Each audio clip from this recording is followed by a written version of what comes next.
Stop me if you've heard this one before. A Doctor Who episode that ends with a big old reset button and or a heroic speech. Shocking, I know. Many episodes of Doctor Who end in this way, so the ones that don't do that can often linger long in the memory. I'm Ellie for Who Culture, and these are the 13 darkest endings in Doctor Who history. Number 13, Cold Blood. In this episode, Rory dies. Big whoop, I hear you say. He dies in every episode. And while absolutely Rory's deaths become less and less convincing with each passing fake out, this one felt saddeningly real, in spite of him having also died in the previous story, Amy's Choice. This death is the one that stuck though, for a few episodes at least. In the closing moments, out of absolutely nowhere, Rory takes a laser shot to the chest for the Doctor. He's clearly in a huge amount of pain, and the show doesn't play down the realistic panic and fear of death like it normally does. It's quite a harrowing sequence, with Rory, despite his heroic sacrifice, not going out with a lot of dignity. It feels like he's gone too soon, like this shouldn't be his end. And then, to add insult to injury, he begins to be eaten up by the Kraken time, erasing him from existence. Arguably the darkest part of this sequence is the Doctor forcibly dragging a sobbing Amy to safety, practically throwing her into the TARDIS so she can't get back out to say goodbye to her dead fiancé. He doesn't allow Amy to save his body, ensuring that Rory, along with his sacrifice, will be forgotten, which happens moments later as Amy springs back to normal as if nothing has happened. The Doctor, who is still aware of what has happened, chooses to keep this from Amy, who is oblivious to the fact that her husband-to-be has just been killed. 11 really doesn't mess around, does he? Number 12, The Caves of Andraani. The Fifth Doctor had a relatively easy run. It was an era where the show got a little too comfortable and the perils faced by the Doctor were somewhat lacking, apart from his biggest enemy, a swimming pool. Enter legendary Doctor Who writer Robert Holmes, who, returning from a long hiatus, rather agreed with this sentiment and decided to put Five through hell during his regeneration story. The result? One of the best regarded stories in the history of the show. The Fifth Doctor and his companion Perry are infected with a deadly disease, with mere hours to spare themselves from a grisly death. Five spends the entire episode being shot at, chased, and generally bullied by everyone he meets, all in search of a cure, which he eventually succeeds in procuring, only to accidentally drop some of it and be left with enough for a single person. Nobly administering the remaining cure to Perry, he lays down and begins one of the more traumatic regenerations the Doctor has endured, paralysed, hallucinating, and slowly burning up from the inside. He tries to fight back, but sees a vision of the Master, who basically tells him to curl up and die already, which he promptly does. It's unsettling in a way that regenerations rarely are, capping off the Fifth Doctor's cheerful tenure in dramatic fashion indeed. Number 11, Face the Raven.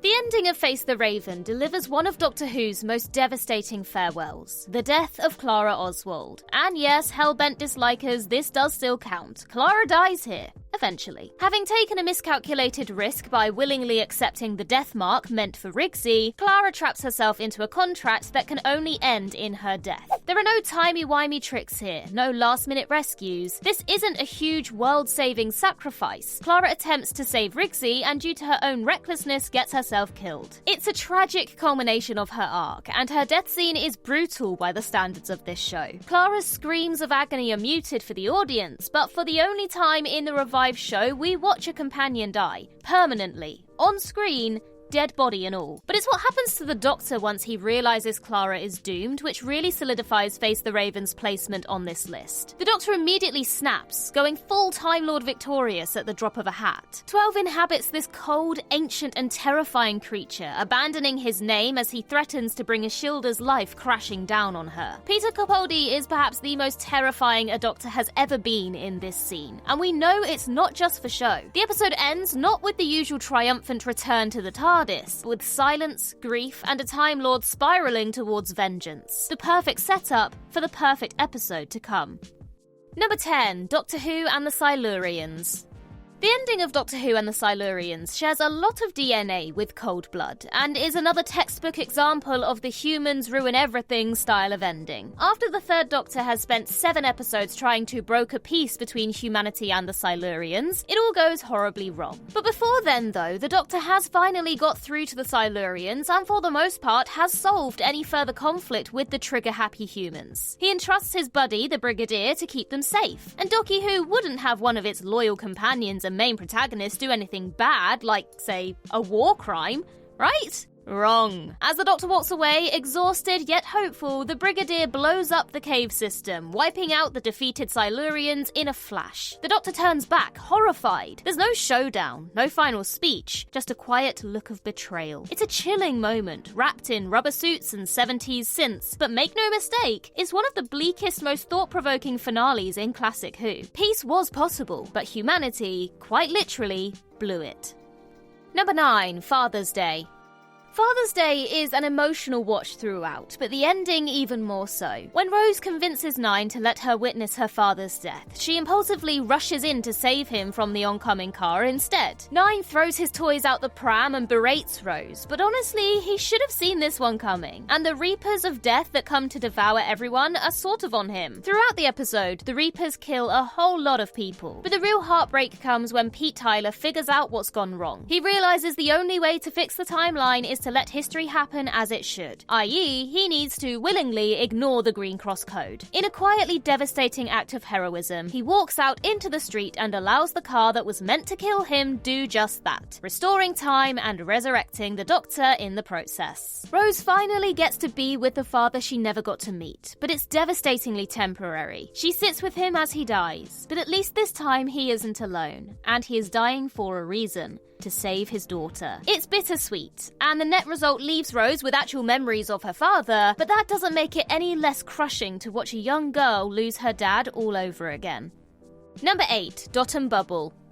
The newest era of Doctor Who hasn't gone too dark on the whole, but the ending of Season 1's Dot and Bubble is particularly bleak and frustratingly avoidable. We spend the episode following the waste of oxygen that is Lindy Pepperbean, a character so detestable that the monster of the week only turns evil because it hates her so much. The first truly dark moment in the episode comes as Lindy turns on her saviour, Ricky September, to save her own skin. And we get a particularly brutal scene in which Ricky gets lobotomized by an angry ping pong ball. But that's not the worst of it. We then find out the true reasoning behind the hostility of Lindy and her detestable little cabal of wannabe influencers. In short, they're massive racists, and boy, the episode does not sugarcoat their treatment of 15 towards the end. It's a tough watch. Despite their lack of gratitude and general disgust at his existence, 15 tries to save them. He still tries to be the Doctor, but they'd sooner doom themselves than accept his help. This was the moment Ncuti solidified himself as the Doctor, and it was among the very best scenes he filmed, so bravo. It felt depressingly real and will live long in the memory. Number 7, Demons of the Punjab. Demons of the Punjab is a different kind of story, one without an alien threat, despite there being a perceived one, and ultimately a tragic ending that 13 and company are powerless to stop. It's a right tearjerker. When Yaz asks the Doctor to take her back to meet her nanny as a young woman, the gang are dropped right into the partition of India, already a fairly heavy topic for the show. As tensions rise, Yaz discovers that her nanny Umbreen is about to marry a Hindu man called Prem, a man who is notably not her grandfather. While the fam are busy investigating mysterious demons plaguing the area, they're blind to the real bloodbath looming on the horizon. As it turns out, these demons aren't malicious at all. They're witnesses, honouring those whose sacrifice is lost to history by standing by in their final moments. In a cruel turn, it transpires that they're here for Prem. He is doomed to die and can't be saved, else Umbreen may never remarry and Yaz won't be born. Prem is ultimately killed on his wedding day, betrayed by his own brother, who has been swept up in the rising hatred between the Hindus and the Muslims. The scene is beautifully shot and given tons of room to breathe. It's an ending that doesn't rely on spectacle. It's a story based on real events and tragedies, and the script is deeply respectful of that. Number 6, The Doctor Falls. Truthfully, half of this list could have been Peter Capaldi episodes. During his years, the show strayed into darker territory than ever before, and his big finale, not including the coda that is Twice Upon a Time, is no exception. World Enough and Time and The Doctor Falls focus on a core cast of 5 characters: 12, Bill, Nardole, the Saxon Master, and Missy. By the end of Part 2, all 5 of them are dead. 12 is gunned down by Cybermen while buying a small group of survivors a few years of life. Bill is shot through the heart, converted into into a Cyberman and turns into a ghost puddle, Nardole is trapped in a hopeless last stand and is implied to have eventually perished, and Missy and the Master kill each other. Crushingly, the Doctor never finds out that Missy has changed her ways. This is a story of sacrifice, without hope, witness, or reward. It's the most quintessential statement of what the Doctor is, and his speech to Missy and the Master, while bleak as just about anything, summarizes the bread and butter of this character better than perhaps any other moment. This is one of those episodes that would actually work as a permanent finale to the show, but it's probably for the best that this wasn't the case, because what a traumatic ending that would have been. Number 5, The Girl Who Waited. The ending of The Girl Who Waited is a knife to the heart disguised as sci-fi. Upon arrival on the resort planet of Apalapachia, Amy is accidentally stranded in a time stream where days pass in minutes, and by the time the Doctor and Rory are able to get to her, she's been on her own for 36 years. Older Amy has survived alone, feeling totally abandoned, in a dystopia which is trying to kill her every day. Seeing Amy like this is crushing enough as it is, but we're here to talk about the ending. After a past version of Amy is restored and meets the hardened older version of herself, the Doctor tells them he can save them both. Older Amy, who has come to hate the Doctor, reluctantly lets her guard down, even beginning to trust him again, and then he betrays her. Turns out, only one Amy can leave, and at the last second, the Doctor slams the TARDIS door shut on older Amy, leaving her for dead. He then washes his hands of it by putting the decision in Rory's hands. 11 is stone cold in this episode, doing what he needs to do to save his version of Amy, but at the expense of his empathy. There's no happy ending, no reveal that the other Amy never existed, just the Doctor, betraying his best friend and Rory having to deal with the death of his wife. This is a heavy one. Number 4, The Waters of Mars. The ending of The Waters of Mars shows us just how dangerous the Doctor could be without rules. This is the closest we ever get to the Doctor being the antagonist of an episode, and seeing him play God is so chilling. What starts off as a formulaic but still excellent base under siege story pivots aggressively with the reveal that everyone on Bowie Base 1 is doomed to die, and worse yet, that their deaths are fixed points in time. The Doctor is forced to walk away as these people he respects and admires are picked off one by one in brutal fashion, until something in him snaps. No one is forcing him to play by the rules anymore. So he returns, risking the future of the human race, and saves Adelaide, Yuri, and Mia. Not out of compassion, but simply because he can. More than that, he absolutely revels in doing so, and is borderline unhinged. Back on Earth, Adelaide sees what the Doctor has become, and his dialogue paints him in no uncertain terms as the villain. Realizing her death still needs to happen to keep history intact, Adelaide calmly enters her home and takes her own life. It's a truly shocking move from a show like this, and it leaves the audience reeling. Our protagonist has forced these horrible circumstances on Adelaide to feed his own ego, and almost robbed her of her dignity in death. Number 3, The Pandora opens. For the most part, we've tried to avoid Part 1 cliffhangers, as they're bleak by default. But this one is so hopelessly bleak that we couldn't help it. The Pandora ends in spectacularly gloomy fashion. The Doctor is trapped inside the Pandora with no hope of saving the day. But good news, Rory is back, and he's secretly an Auton duplicate. Wait, it's going to be okay. Amy is beginning to remember him, and she's getting through to him. Nope. He just shot her. Well, at least River is still out there, the best character. She's out there with the TARDIS. She must be the one to save the day. What do you mean it just exploded? And just to top off this feel-good ending, the stars are going out. Literally, the universe starts collapsing and the screen fades to black on what might be the worst day the Doctor has ever had. The entire universe dies. Right here, right now. For real, never has an episode ended so disastrously poorly for everyone involved. The only thing that stops this being higher up is the fact that because it was a Part 1, we knew it was going to be resolved. Number 2, Earthshock. Classic Who, much like its modern counterpart, isn't too great at permanent companion deaths. Most of the Doctor's friends get happy endings, even if they originally seemed like tragedies. So imagine the shock when the first time the show ever killed off a long-term companion, they chose to do it to a child. While Adric was not particularly liked by the audience at the time, his death at the end of Earthshock was a watershed moment for the show. With a Cyberman ship hurtling towards planet Earth, the best that the Doctor and the gang were able to do is bump the impact date flight away from the present day and into the prehistoric past, where it will be responsible for wiping out the dinosaurs. As they flee the ship before it's too late, Adric stays behind, wanting to take one more stab at averting the crash altogether, and he fails. The episode ends on this truly shocking and sobering note, and Adric's death is never undone, with the credits rolling in silence to the visual of Adric's shattered badge. Somehow, this relatively unpopular character managed to secure his legacy by traumatizing a generation of young fans. This seems to be a rare fixed point in the show's canon that even the likes of Big Finish seem to respect, and that sense of finality makes it a strong contender for the most impactful companion exit of all time.